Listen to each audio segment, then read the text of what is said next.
The internet can never really take the place of coming in physically and sitting down as an audience member and getting to interact with what's happening on the stage. And the audience is a participant in what happens on the stage. When you watch the arts on the internet or you're watching it on TV, it's wonderful, but you're more of a passive observer of what's happening. And because children, especially these days, you can get on the internet, you can watch the arts on TV, it becomes more and more important for there to be a place like the Garfield Center in a community where families can come and take part in the arts in a very hands-on way.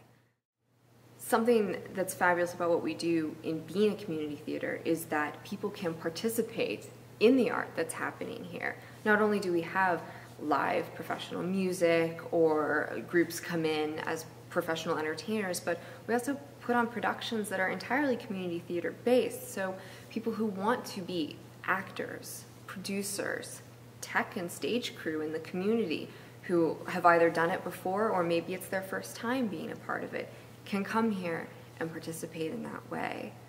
We are working very hard to have students be as integrated as possible here, and education is one of the cornerstones of our mission statement. Our Playmakers Summer Camp is a huge draw every year. This year we're also starting Playmakers Music Camp for students who are interested in musical theater. And bringing students in, having them interact and collaborate with one another across racial and socioeconomic divides is very important to what we do, and that's not something that you're going to get across the internet.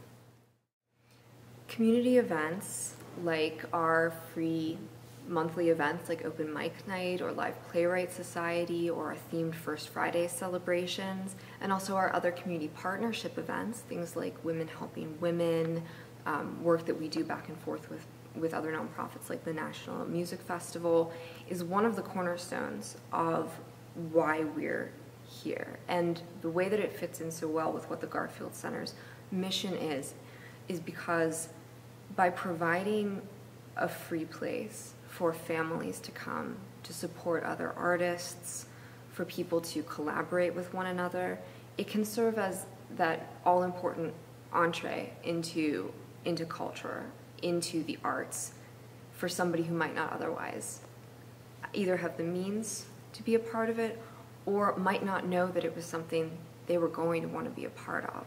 For people who remember the Garfield Center before the lobby renovations were undertaken, will remember having to come in through that narrow hallway, and only once you were into the main theater did it open up. And at that time, the bar was sort of tucked in the back corner of the main theater. By opening the lobby up, we're a much more attractive venue for rentals.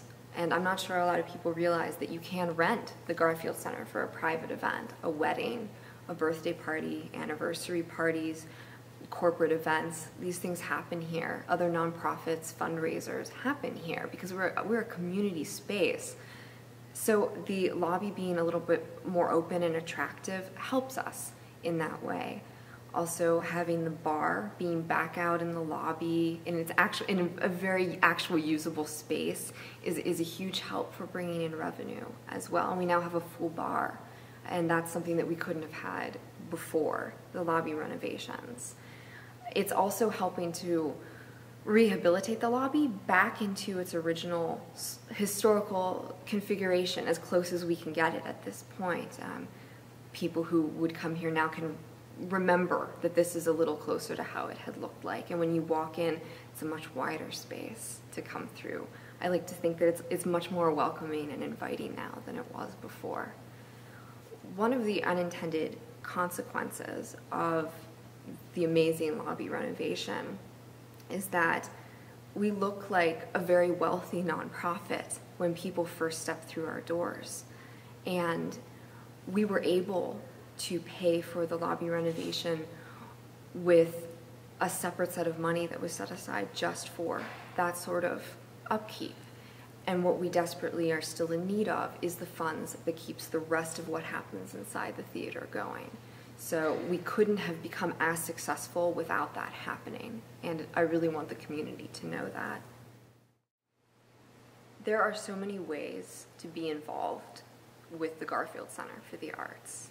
You can connect with us through our website, on Facebook, Twitter.